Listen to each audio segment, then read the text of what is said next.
Okay. The next one is from White Outside Pony, Ellie Goulding. Title is MJF is about to get stalled all over again. First of all, I hope you guys are planning to bring Nick Aldis on more often for the mailbag segment. That guy is so smart, has such interesting takes on even the most lazy questions, etc. He's great, and plus I love to hear him talk about the topics with Konnan there too.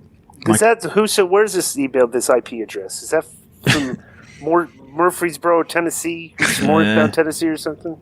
I don't like one of his takes here. My question for you guys is about the MJF CM Punk Wardlow storyline. The booking of it is all a matter of opinion. Personally, I haven't enjoyed it, but I'm going to keep watching. But I do have to ask about the Wardlow part. Isn't this just a sign that MJF is for the third year in a row about to stay exactly in the same card position?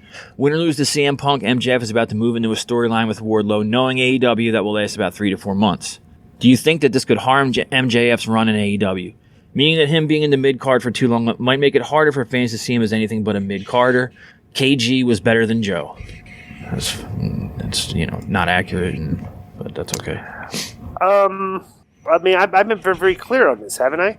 I thought Wardlow should have gone over, and I thought going forward, bro. Here's the thing: they're doing this angle, all right, and then the way they're booking this angle, you know the finishes of every single thing they're doing in the angle, and what the finish is going to be when they finally wrestle each other. See, MJF is going to beat Punk.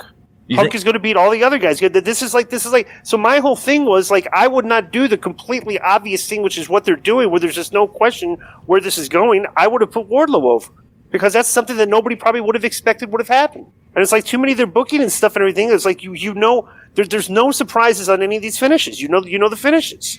And my question is like, if you think that's good booking, where literally all the fans know what the finishes are before every single match, like 95% of the time, I would confess that like. I would disagree with that. You know? What do you think? What was the question? Do you think this could harm MJF's run in AEW, meaning that him being in the mid-card for too long might make it harder for the fans to see him as anything but a mid-carder? No, well, their whole thing is mid. They don't really have mid-carders. I think this guy's overreacting. He's a top guy, gets treated like a top guy, and he's going to stay a top guy, whether he fights Wardlow or not. Yeah. Right.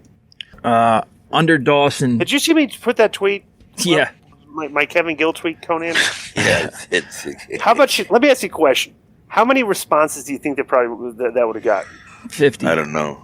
Let me see how many. I did watch GCW with an open mind, and I found the same annoyances about Kevin that other people find, that he curses too much. 45 comments and only 65 likes. I almost got ratioed for this. The greatest announcer of my lifetime is Kevin Gill. Changed my mind. Are you going to watch that show, Konnan, the GCW Hammerstein show? That was a good. I saw enough of that. The finish with Jarrett and Effie looked really good. Did you see that? That was a good match. Yeah, but a lot of it seemed like they were trying to recreate like ECW's One Night Stand. Like they had the guy Brett do a Paul Heyman speech at the beginning, and there was one. The Lucha match was really good, but there was a ladder match that opened up that was the worst offender that you could imagine. Yeah, I saw the guy take a bump on the ladder. Yeah. But like Disco, you would have hated it, dude. Off the ladder would have been right because he looked like he just fell and he missed. Yeah, right. And he hit the rope. It's like, there was two guys on the top of each opposing ladder, and they were striking, and the one guy was literally punching like this. Like it was not good. But so let me ask you a question: if I were to go watch GCW, what matches are you recommending? I'm going to look at it today just to see watch the Lucha match. Watch the Jarrett match just because, for Jeff and Effie. And watch the Matt Cardona versus Joey Janela match. Kind of overbooked, people would say. There's a lot of... Didn't Homicide wrestle? Watch Homicide versus Moxley, too. Yeah. How was that? That was very good.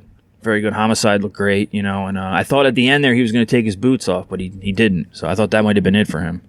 But that was good, too. Yeah. But overall, the show, it's just... As a wrestling fan, it's just not my cup of tea, really, but I gave it a shot.